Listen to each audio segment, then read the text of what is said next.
எல்லாருக்கும் வணக்கம். Welcome to Darsha's kitchen. இன்றைக்கி நம்ம சேனலில் ஒரு ஸ்வீட் ரெசிபி தாங்க பார்க்க போகிறோம். ஒரு கப்பு நிலக்கடலை இருந்தால் போதும், இந்த ஸ்வீட்டை நம்ம செஞ்சிடலாம். இந்த peanut choco Swiss roll sweet ரெசிப்பியை எப்படி பண்ணுறதுன்னு பார்க்கலாம். வாங்க வீடியோக்குள்ளே போகலாம். இப்போது இந்த ஸ்வீட் பண்ணுறதுக்கு ஒரு பேனில் ஒரு கப் அளவு நிலக்கடலையை உள்ள சேர்த்திக்கலாம். இதை நம்ம ஒரு 5 நிமிஷத்துக்கு லோ ஃப்ளேமில் வச்சு நம்ம நல்லா ரோஸ்ட் பண்ணி எடுத்துக்கலாம். உங்கள்கிட்ட வறுத்த கடலை இருந்தால் நம்ம டைரெக்டாக ஸ்வீட் பண்ண ஸ்டார்ட் பண்ணிடலாம். இந்த ப்ராசஸ் தேவையில்லை. இப்போது இது நல்லா ரோஸ்ட் ஆகிடுச்சு. இப்போ இதை ஆஃப் பண்ணி வச்சுட்டு இதை நல்லா ஆற வச்சு இதோட ஸ்கின்னை மட்டும் நம்ம ரிமூவ் பண்ணி எடுத்துடலாம். இந்த மாதிரி ஸ்கின்னை ரிமூவ் பண்ணி எடுத்ததுக்கப்புறமா ஒரு மிக்ஸி ஜாரில் இந்த நிலக்கடலையை உள்ளே சேர்த்து இதை நல்லா ஃபைன் பவுடராக அரைச்சி எடுத்துகிட்டு வந்துடலாம். இந்த மாதிரி நல்லா ஃபைன் பவுடராக நம்ம நல்லா அரைச்சி எடுத்துக்கலாம். இப்போது ஒரு மிக்சிங் பவுலில் ஒரு சல்லடை வச்சு இப்போ நம்ம அரைச்சி எடுத்து வச்சுருக்க நிலக்கடலை பவுடரை இதில் போட்டு நல்லா சலித்து எடுத்துக்கலாம். எதுவும் கட்டி எதுவும் இல்லாமல் இந்த மாதிரி நல்லா சலித்து எடுத்துக்கலாம். இந்த மாதிரி நம்ம சலிச்சிட்டு பண்ணுறதுனால ஸ்வீட் ரொம்ப சாஃப்டாகவும் இருக்கும், ரொம்ப டேஸ்ட்டாகவும் இருக்கும். இப்போ இது இருக்கட்டும். இப்போது மறுபடியும் ஒரு பேனில் 3/4 கப் அளவு சுகர் சேர்த்திக்கலாம். ஒரு கப்பு நிலக்கடலைக்கு 3/4 கப்பு சுகர் கரெக்டாக இருக்கும். அதுக்கு 1/2 கப் அளவு தண்ணி உள்ளே சேர்த்திட்டு இந்த சுகரை நம்ம நல்லா மெல்ட் பண்ணி எடுத்துக்கலாம்.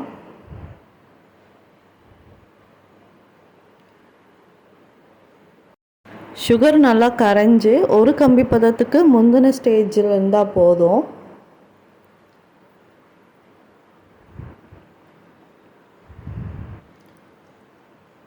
இப்போ பாருங்கள், லைட்டாக பிசுபிசுப்பு தன்மை இருந்தால் போதும்.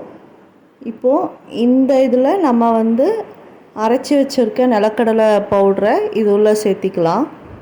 கொஞ்சம் கொஞ்சமாக உள்ளே சேர்த்திக்கலாம், மொத்தமாக சேர்க்க வேண்டாம், கட்டிப்பட்டுரும். இந்த மாதிரி கொஞ்சம் கொஞ்சமாக உள்ளே சேர்த்து நம்ம நல்லா மிக்ஸ் பண்ணி விட்டுக்கலாம்.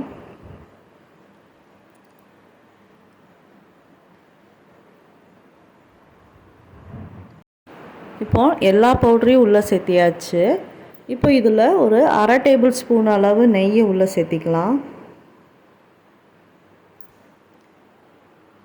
இதையும் நல்லா மிக்ஸ் பண்ணி விட்டுக்கலாம். இதை ஒரு 5லேருந்து 10 நிமிஷத்துக்குள்ளே நல்லா அப்படியே மிக்ஸ் பண்ணிகிட்டே இருக்கணும், கைவிடாமல் நல்லா கிளறிட்டே இருக்கணும். இந்த மாதிரி பேனில் ஒட்டாமல் நல்லா பிரிஞ்சு வரும். இப்போது இதில் ஒரு பாதி எடுத்து நம்ம தனியாக எடுத்து வச்சுக்கலாம். நம்ம இன்றைக்கி 2 கலரில் செய்ய போகிறோம்ல, அதனால் தனியாக எடுத்து வச்சுக்கலாம். இப்போ இதில் ஒரு 1/2 டேபிள் ஸ்பூன் அளவு கொக்கோ பவுடரை உள்ளே சேர்த்திட்டு இந்த கொக்கோ பவுட்ரு எல்லா இடத்துலையும் படுற மாதிரி நல்லா மிக்ஸ் பண்ணி விட்டுக்கலாம். இது மிக்ஸ் பண்ண போகும்போது ஸ்டவ்வை ஆஃப் பண்ணிவிட்டு இது மிக்ஸ் பண்ணால் கரெக்டாக இருக்கும். இப்போது ரோல் பண்ணுறதுக்கு ஒரு கண்ணாடி கவர் எடுத்து வச்சுக்கலாம். அதில் கொஞ்சம் நெய் அப்ளை பண்ணிக்கலாம். இப்போ நம்ம பாதி எடுத்து வச்சுருக்கோம்ல நிலக்கடலை மிக்சர், அதை இந்த மாதிரி ஒரு ரெக்டாங்கிள் ஷேப்புக்கு நல்லா ரோல் பண்ணி எடுத்துக்கலாம். இந்த மாதிரி சப்பாத்தி உருட்டுற கட்டையில் நம்ம நல்லா ஷேப் பண்ணி எடுத்து வச்சுக்கலாம். இப்போ மறுபடியும் இன்னொரு கவரில் நெய் தடவிட்டு நம்ம கொக்கோ பவுட்ரு போட்டு எடுத்து வச்சுருக்க நிலக்கடலை மிக்சரை இதே மாதிரி ரெக்டாங்குலர் ஷேப்புக்கு நம்ம நல்லா ரோல் பண்ணி எடுத்துக்கலாம்.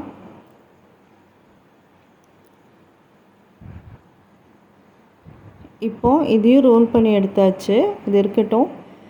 இப்போது இந்த ஒயிட் லேயருக்கு மேலே நம்ம கொக்கோ பவுடர் போட்டிருக்க இந்த லேயரை இதுக்கு மேலே வைக்கணும். இந்த மாதிரி அதுக்கு மேலே இதை வச்சுட்டு இதை நம்ம அப்படியே ரோல் பண்ணணும். இந்த கவர்லேருந்து இதை அப்படியே மேலே ரோல் பண்ணிகிட்டே வரணும். நம்ம மடிக்க மடிக்க அந்த கவர் அப்படியே மேலே எடுத்து விட்டு விட்டு ரோல் பண்ணணும்.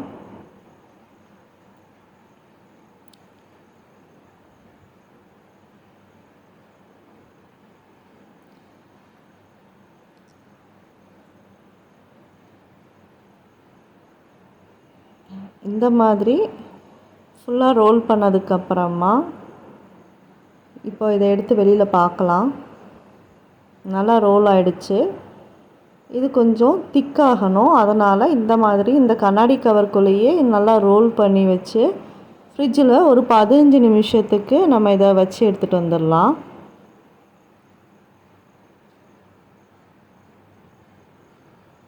இப்போது 15 நிமிஷம் ஆயிடுச்சு. ஃப்ரிட்ஜிலேருந்து எடுத்து பார்க்கலாம். நல்லா திக்காயிடுச்சு. இப்போது இதை நம்ம கட் பண்ணி பீசஸ் போட்டுடலாம்.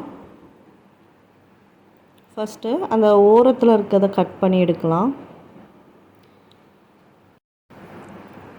இப்போது மெதுவாக கத்தியை வச்சு இந்த ரோலை நம்ம கட் பண்ணி எடுக்கலாம்.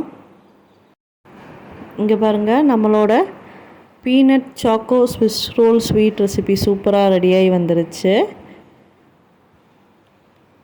இந்த மாதிரி இருக்கிற எல்லாத்தையும் நம்ம சின்ன சின்ன பீசஸாக கட் பண்ணி எடுத்து வச்சுக்கலாம். பார்க்கவே எவ்வளோ அழகாக இருக்குல்ல. இப்போ நம்ம இதை சர்வ் பண்ணிடலாம். அவ்வளோதாங்க, நம்மளோட ஸ்வீட் ரெசிபி ரொம்ப சூப்பராக ரெடி ஆகிடுச்சு. இந்த ரெசிப்பியை நீங்களும் கண்டிப்பாக ட்ரை பண்ணி பாருங்கள். பார்த்துட்டு உங்களோட ஃபீட்பேக்கை கமெண்ட் செக்ஷனில் கொடுங்க. இந்த வீடியோ உங்கள் எல்லாத்துக்கும் ரொம்ப பிடிச்சிருக்கும்னு நினைக்கிறேன். பிடிச்சிருந்தால் லைக் பண்ணுங்கள், ஷேர் பண்ணுங்கள், கமெண்ட் பண்ணுங்கள். அப்புறம் நம்ம சேனலை சப்ஸ்கிரைப் பண்ணுங்கள். தேங்க்யூ.